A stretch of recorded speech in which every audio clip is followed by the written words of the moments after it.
folks, welcome to the Prepared Homestead. This is Travis. Thank you all for stopping by to watch.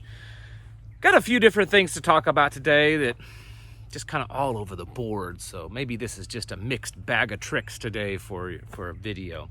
One of the things that we talk about often that you should be aware of if you're not, and that's just this whole inflation thing.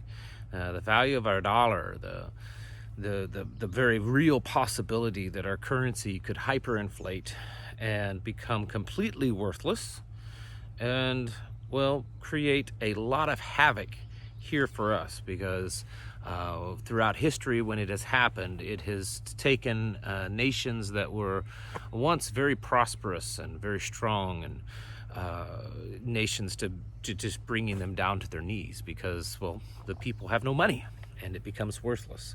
And it's something that is incrementally happening right now. And there's certainly a lot of experts out there that are saying, we're getting pretty close to that. We're definitely dealing with inflation, and the possibility of hyperinflation is pretty real. So I want to bring to you just a few things on that, and then we'll get into something else completely different. Before we get started, I just want to mention to you a great company that I support and we use here, and several of you listeners have purchased from them also, and that's My Patriot Supply.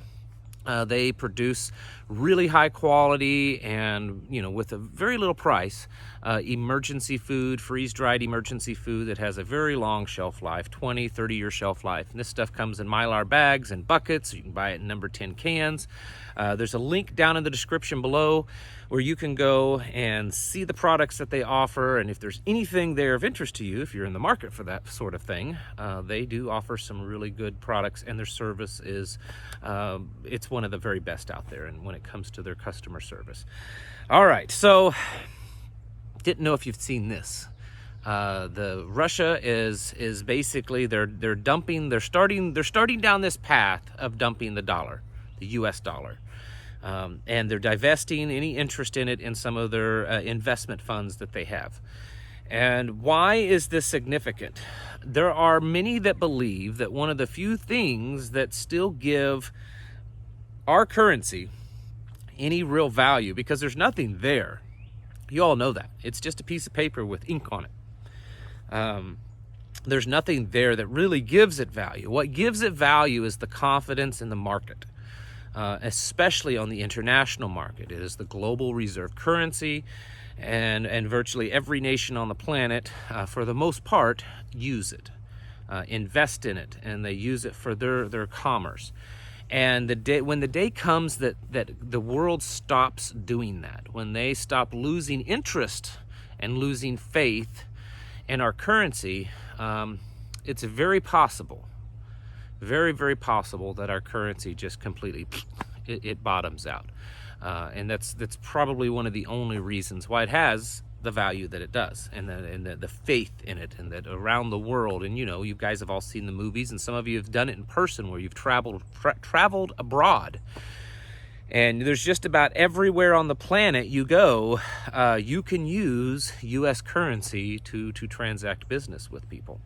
And that's not so with other nations' currencies. But that day may come to an end.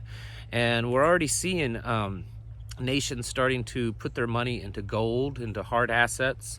There's nations that's repatriating their gold, and I've explained that in the past. And basically what that means is a lot of countries, especially smaller countries, they don't necessarily always have the secure facilities to store their gold reserves, and so a lot of times they use other nations' services.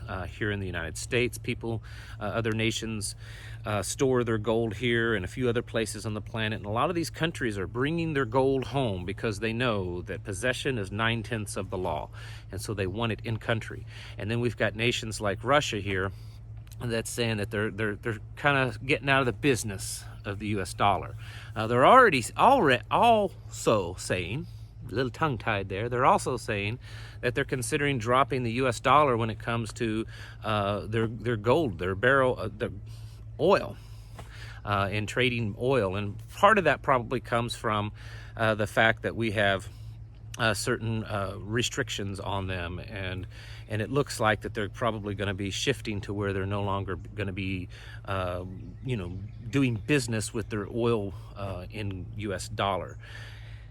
This could potentially kind of start a trend where other nations could also follow this and do the same thing, where they kind of lose interest in the US dollar and they drop it, they stop using it in their business. In fact, the International Monetary Fund has said that it would be a good thing if there were other currencies also that were the global reserve, that if other currencies, not just the US dollar. The US dollar is the one, it's been the one for a very, very long time, and even the International Monetary Fund is saying that it'd probably be a good thing if it wasn't just the US dollar, if there were other currencies that were considered the global reserve currency. And so, once again, all the things that are going on that's affecting our economy and affecting our way of life here, that's showing that this great mighty fortress of the United States is starting to crumble. And there's definitely cracks in the system, and chunks of it's falling out, and this is just more of it. So it's just another sign of the time to help you get prepared, because folks, if you don't really know, I know a lot of you do because you comment and let me know that you know, but if you're haven't really wrapped your head around what life would be like if our currency hyperinflated and lost its value, then you really should do some research. You should do some research into Venezuela, into Germany back in the 20s, and other places that their poverty is so extreme because of the low value of their currency. Turkey has gone through it. Places in Africa, and Cuba. I mean, Cuba is they deal with extreme poverty there.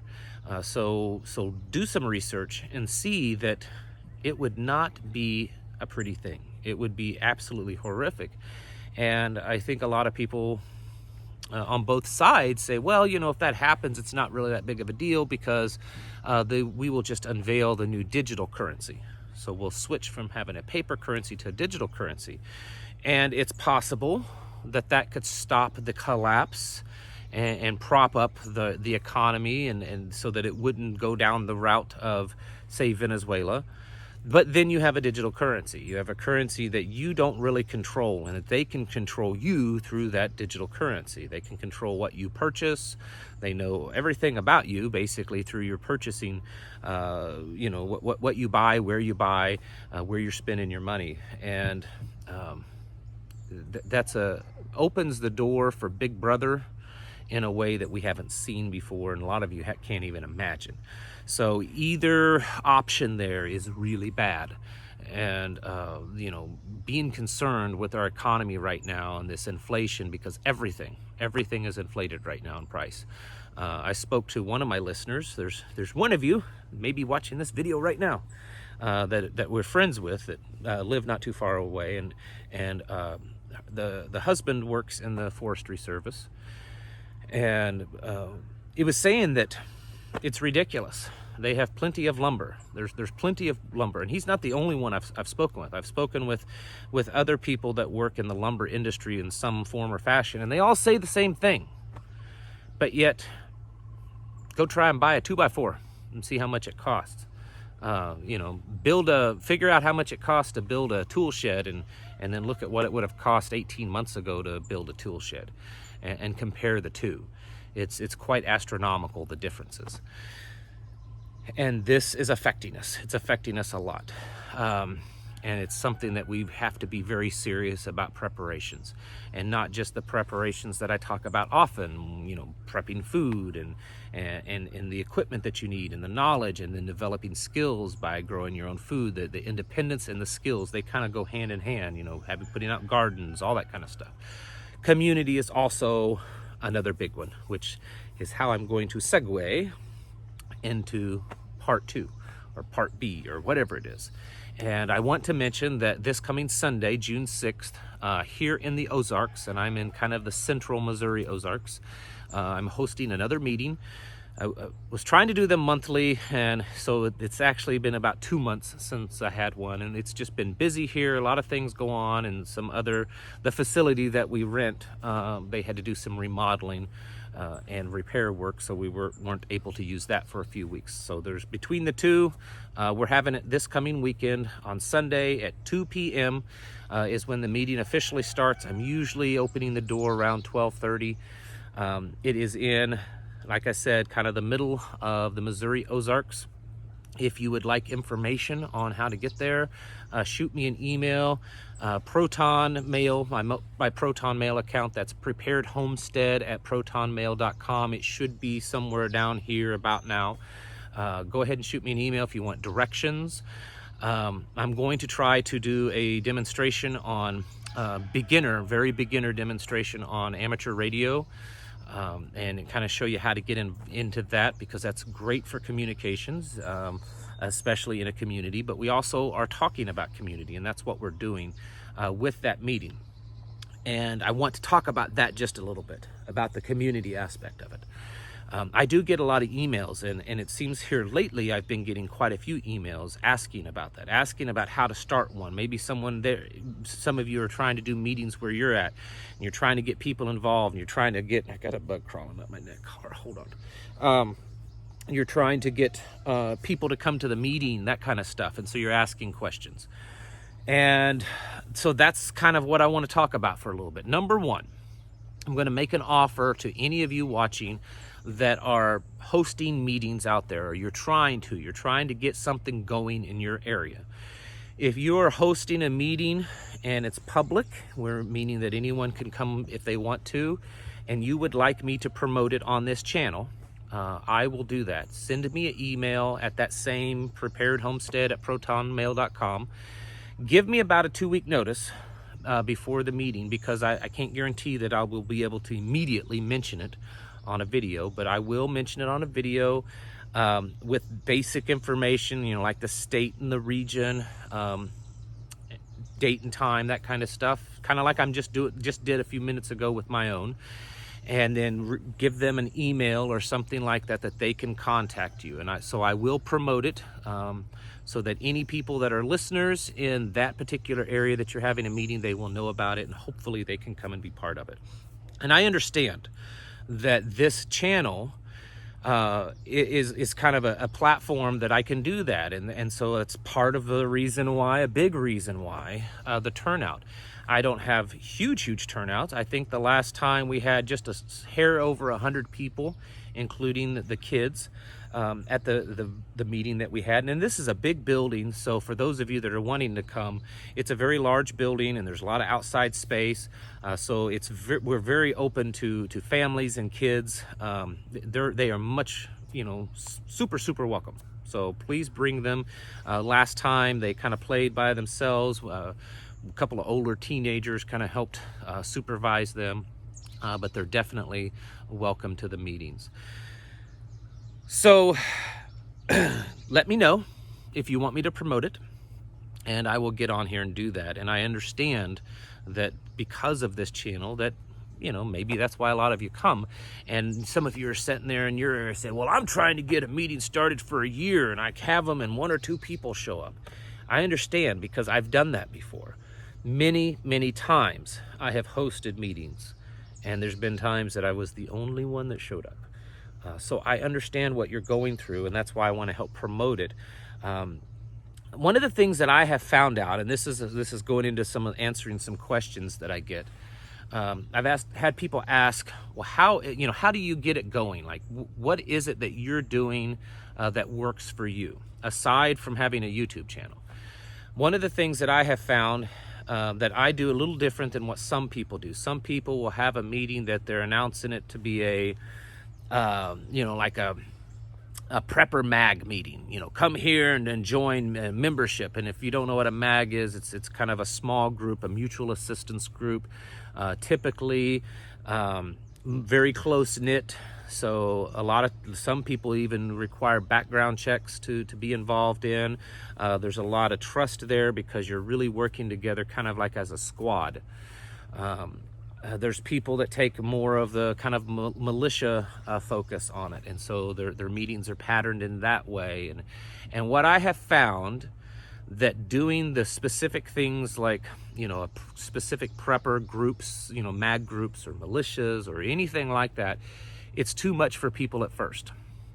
And there's only going to be a small amount of people that's willing to risk, because it's a risk to them to come.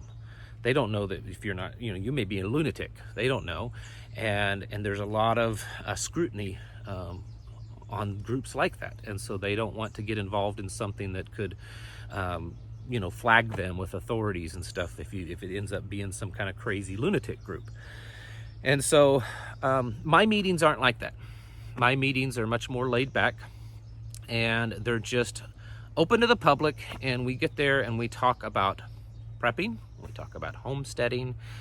Last time we talked about herbalism and how to implement that into your home, into your homestead, into your preps, of learning about foraging for medicinal plants, and developing the knowledge and the skills of how to use them. And so that's what we did. I don't take people's names.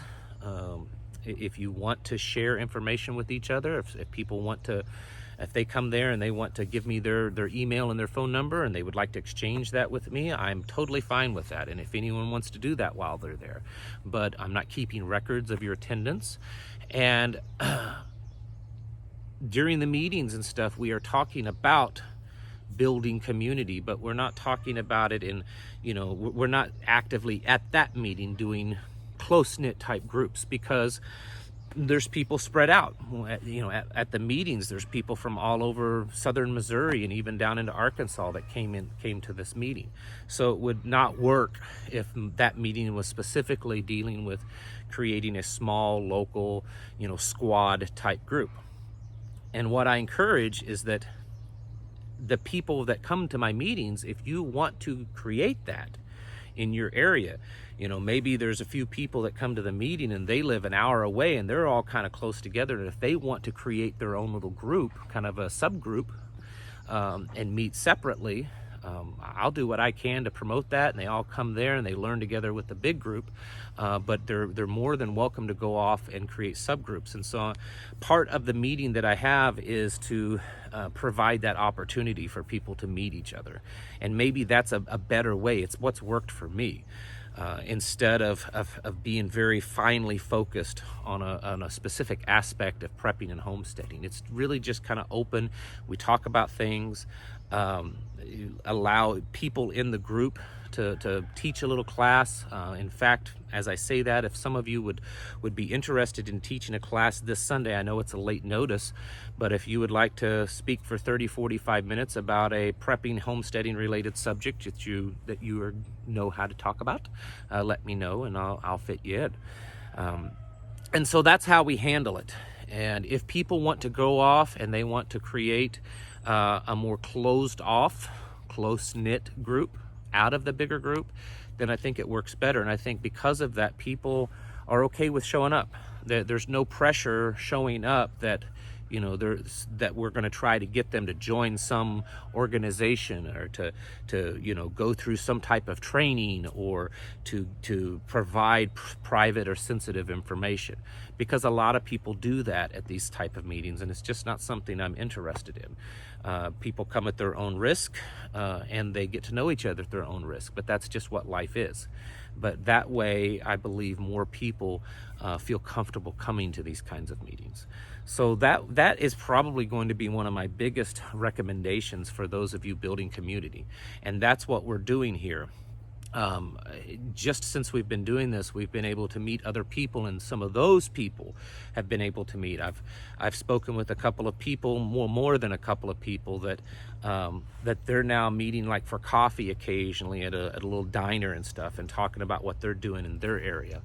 And I think as this grows, and I hope as this grows, we will see more and more of that, to where there's maybe little subgroups spread throughout my area of the Ozarks that once a month or so often come together as a big group and meet and talk and learn. And maybe that is a good way to do this, and so I would recommend that to you. But as I wrap this up, again, if you're hosting or want to host meetings in your area, let me know. Try to give me, again, a 2-week notice with some detailed information that you're okay with me talking about on the air, and I will mention it before one of my videos. So, all right, folks, thank you all for watching, and I'll catch you in the next video.